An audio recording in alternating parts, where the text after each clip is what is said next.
Yes? Well, here I am. What was life like in the Chantry Cloister? Quiet. It was a life suited for contemplation. In the cloister, away from the fuss and the flurry of the cities, I found peace. And in that stillness, I could hear the Maker. But it was not perfect. Some of my chantry fellows were condescending.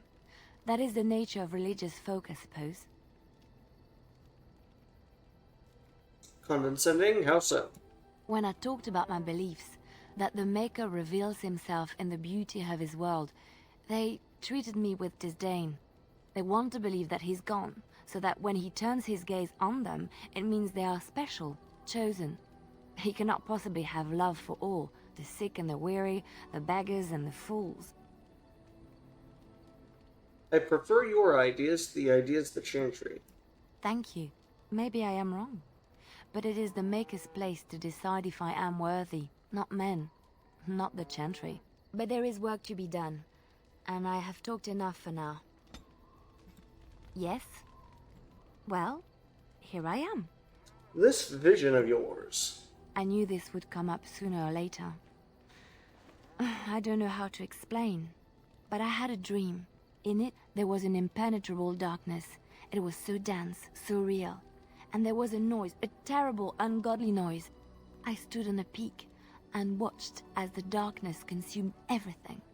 And when the storm swallowed the last of the sun's light, I fell, and the darkness drew me in. You dreamed of the blight? I suppose I did. That was what the darkness was, no?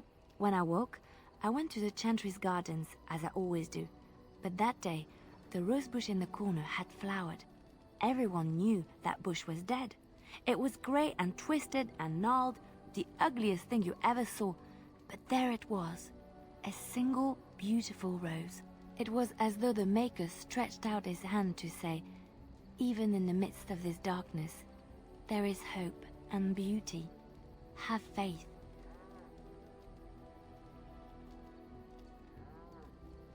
And this made you want to help me. In my dream, I fell, or maybe I jumped. I'd do anything to stop the blight. I know that we can do it. There are so many good things in the Maker's world. How can I sit by while the blight devours everything? Chantry says the Maker has left us. He's still here. I hear him in the wind and the waves. I feel him in the sunlight that warms my skin. I know what the Chantry says about the Maker, and what should I believe? What I feel in my heart, or what others tell me?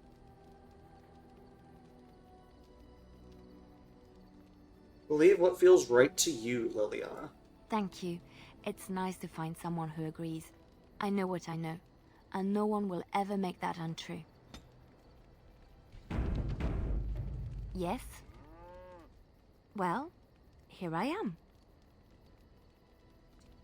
And I should be able to give her a couple gifts, can't I?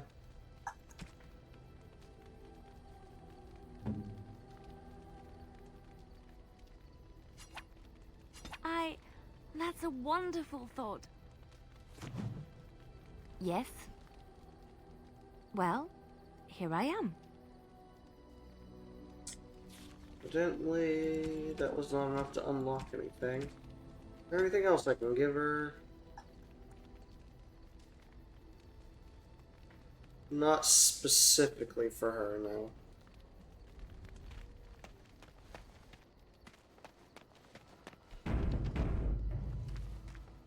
Why are we stopping?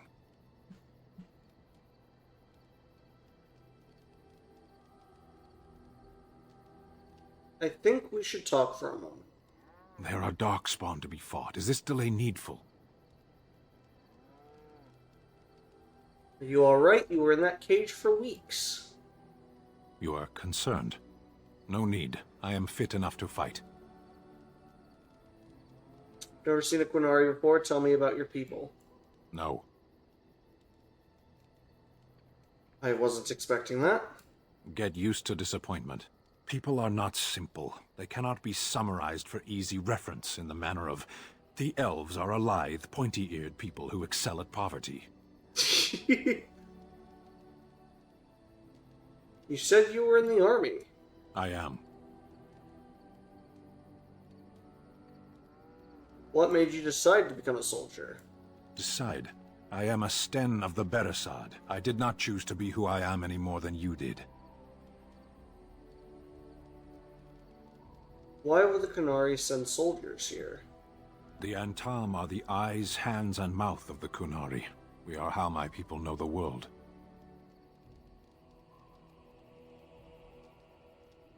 You didn't really answer my question. No, I didn't. Are you always this stubborn? Yes. You ever fought in a war? I have always fought in war, dwarf. What do you mean by that? So you must know your way around the battlefield, then. Some of them. They aren't all alike. Are you always this bad about answering questions? Generally. I do not see how this matters. Seheron and Parvolan are distant. Ferelden and the Darkspawn are immediate. Never mind, I have some other questions. There is no point to this. We are keeping the Darkspawn waiting. What's your hurry? What a strange language you speak. You say hurry where I would say duty. It's not your duty to handle the Blight, though. No, it is yours, and you are chatting with me instead. We should get moving. As you wish. Let's say, I don't think that actually was a good... I think I screwed up there. Yes. What were you doing in that cage? Sitting, as you observed.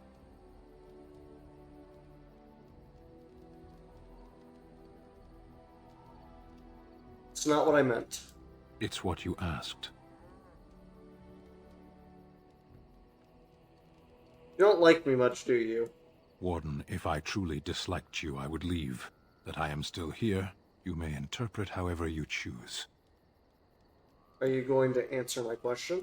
I did. Parshera, was there anything else? I wanted to discuss something you mentioned. Speak, then. Then I suggest we move on. I am hardly surprised. Why did you come to Ferelden? To answer a question. What was the question? The Arishok asked what is the Blight. By his curiosity, I am now here. What's an Arishok? The one who commands the Antam, the body of the Qunari. Did you find the answer to his question? A portion of it.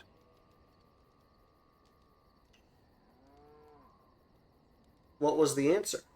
Were you not at Ostagar when the army was overwhelmed? That is your answer. Don't you have to report back, then? Yes. When are you going to do that? Never. I cannot go home. Well, you could stay with us. Thank you. Can we move on? We keep the Darkspawn waiting. I am hardly surprised. Very well. As you wish. Yes. I am hardly surprised. Very well. I think for the moment I'm out of dialogue with him. Speak, then. Yeah. Then I suggest we move on. As you wish.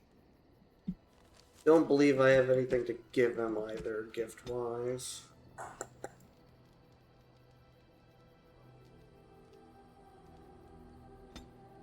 Yeah, no, I don't think so. Alright, finally Morrigan. What do you wish of me? If you must. I was not born such. 'Tis a skill of Flemeth's, taught over many years in the wilds.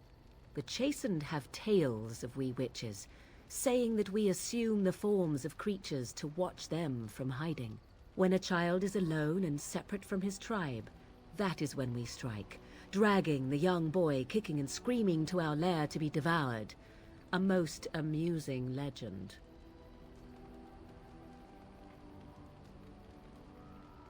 Your mother has been doing this for a long time, then. Changing her form, certainly. Devouring lost children, I cannot say. She has not done it in my experience, though in truth my lifespan is but a fraction of her own. Why do you ask? Is there something specific you wish to know? Can anyone become a shape changer? Anyone with sufficient will. But the act of transformation is a magical one. 'Tis a spell, and thus requires a mage's talents. If you had a notion to learn such a skill for yourself, sadly, you must remain disappointed. Do you spend a lot of time as an animal? There were nights when the wilds called to me, 'tis true. You look upon the world around you and you think you know it well. I have smelled it as a wolf, listened as a cat, prowled shadows that you never dreamed existed. But my life is as a human. I am under no illusions to the contrary. What do other animals think of you when you've changed? They do not shy away from me. To their senses, I believe I seem like any other of their species. As to what they think, I truly cannot say. Just as I am still human, no matter my form, they are still animals. Thus they cannot speak, even were I to ask. Never heard of magic like that before. No, 'tis not unheard of in the remote corners of the world. There are traditions of magic outside of the circle of magi, despite what those mages would have you believe. Some of these traditions are old, indeed, passed down as carefully guarded lore from one generation to the next. The zealots of the chantry would uproot all such practitioners if they could. But as luck have it, some still exist. My mother is such a one. By practitioners, you mean apostates, don't you? Not all apostates use the forbidden blood arts. Maleficarum do, but to condemn all who do not fall under the circle's thrall for the sake of what might be is a dangerous path to walk. There are those who look on the word apostate as meaning freedom. That's all I wanted to ask. Indeed. Have you an opinion on my abilities, then? Am I an unnatural abomination to be put to the torch? I think your abilities sound quite useful. A most practical opinion. Far more so than any man I have spoken to. But enough of such talk. Let us proceed, lest the dust gather on us. What do you wish of me? If you must. I cannot teach you, no, but any other mages that cared to learn, yes, I could do that. Send whoever you wish my way, and I shall teach them what I can in the camp, provided they possess the will to even make the attempt. What do you wish of me? If you must. Why do you ask me such questions? I do not probe you for pointless information, do I?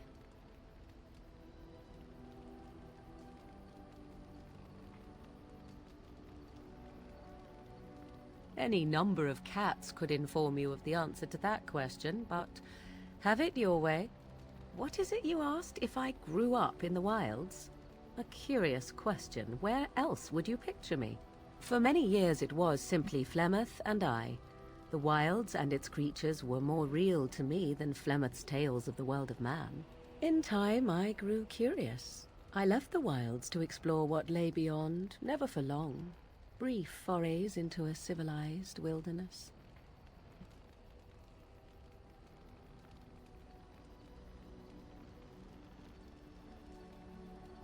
For the most part, Flemeth taught me well. For all that I had been taught, however, the truth of the civilized lands proved to be overwhelming. I was unfamiliar with so much. So confident and bold was I, yet there was much that Flemeth could never have prepared me for.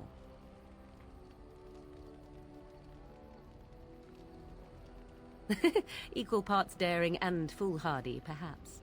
Only once was I accused of being a witch of the wilds, and that by a chastened who happened to be traveling with a merchant caravan. He pointed and gasped and began shouting in his strange language, and most assumed he was casting some curse upon me.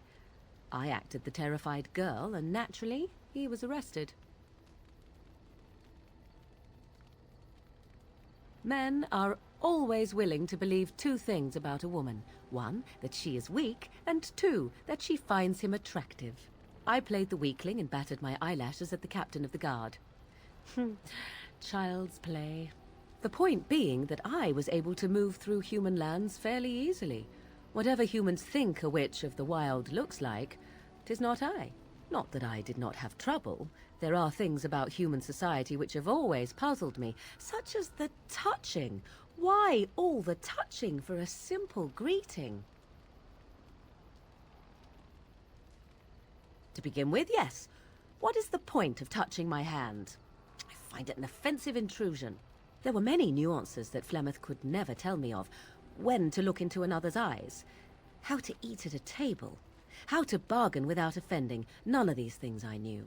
I still do not understand it all, truth be told, but then I gave up long ago any hope of doing so.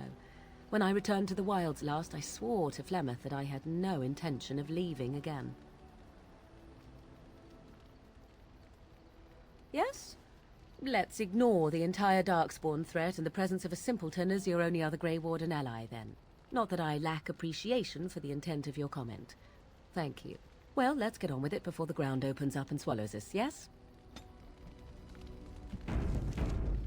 What do you wish of me? If you must. My mother has been hunted from time to time, yes, by Templar fools like Alistair, which should tell you how successful they generally were. Flemeth made a bit of a game of it, in fact. The Templars would come again, and she would look at me and smile and say that the fun was to begin once more.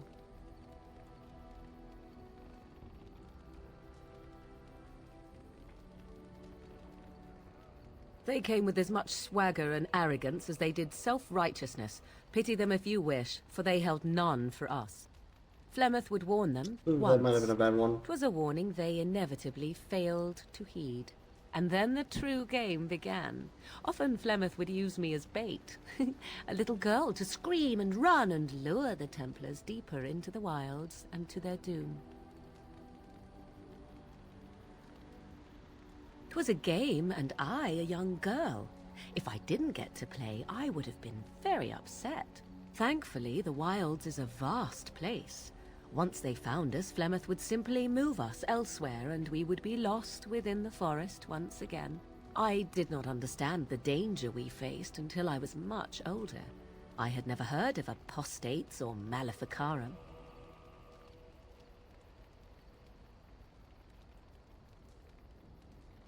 Perhaps they did. Still, I do not begrudge them doing what they believe is necessary. The Chantry sees any mages not leashed to the Circle of Magi as apostates, and apostates could become maleficarum, evil mages that resort to blood magic and become demon-enslaved abominations. It may even be true. Still, those of us who prefer freedom see no reason to submit.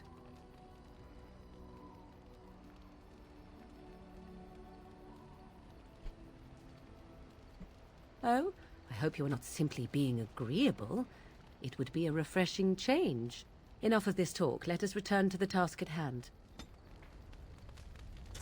Yeah, I think I could have gotten like a +2 during that conversation. What do you I think wish I of me? screwed up.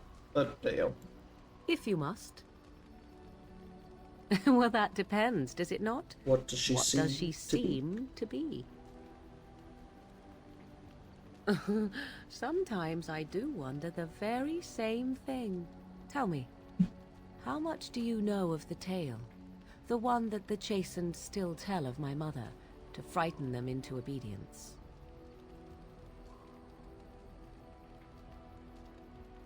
I can relay what Flemeth once told me herself, and you can decide whether or not 'tis the truth, if you desire. As the tale is sung by the bards, there was a time when Flemeth was young and beautiful, a fair lass in a land of barbarian men, the desire of any who saw her.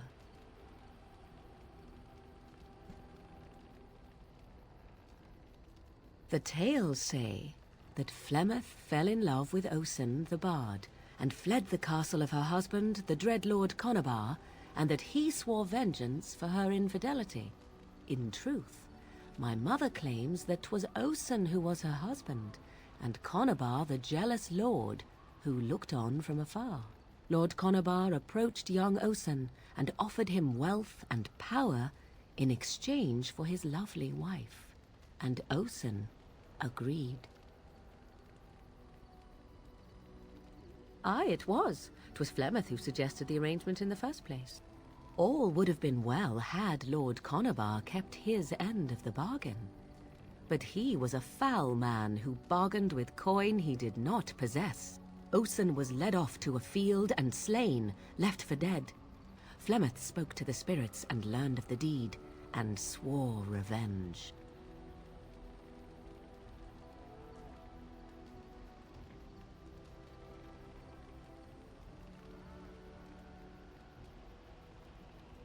That was not the point. Conabar had no honor, so she would not have him. Flemeth begged the spirits to aid her, and 'twas they who slew Conabar. The demon the legend tells of came later. Lord Conabar's allies chased Flemeth, you see, chased her to the wilds, and there she hid. There she found the demon, and he made her strong. The legends all speak of the great hero Cormac, he who defeated Flemeth and her great army when she invaded the lowlands centuries later. All lies. The truth of the matter is that there was never an invasion. As Flemeth tells it, the Chastened never raised an army under her banner, and she never fought with any warrior named Cormac. Cormac led a brutal civil war against his own people, and later claimed it was to vanquish evil that had taken root amongst the lords. Thus, he was hailed a hero. Flemeth was only attached to the legend much later. Perhaps 'twas due to the great war with the Chastened that eventually came, but Mother claims not to know how it began.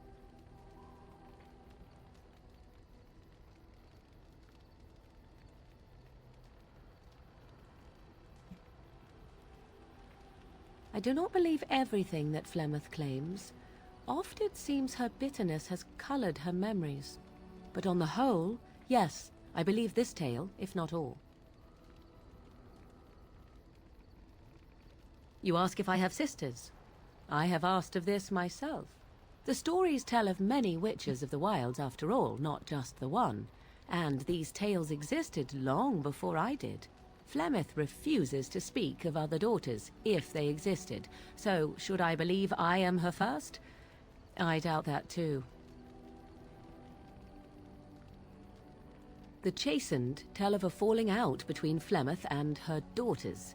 They say that one day she hunted them all through the wilds and ate their hearts. It may be true. I have never seen another witch or heard of one. Perhaps one day Flemeth will eat my heart as well. The demon within her has transformed her into something else. An abomination, perhaps some would say. I know not. I only know my mother is clever, and she is part of the wilds as it is part of her. But she is no immortal. She bleeds. A blade in her heart would kill her like any other, were it lucky enough to find her. Flemeth tells it with far more embellishment than I, but you are welcome. Dare I ask of your own mother? Few are abominations of legend, 'tis true, but I find myself curious nevertheless. My mother is a useless drunk, if you must know.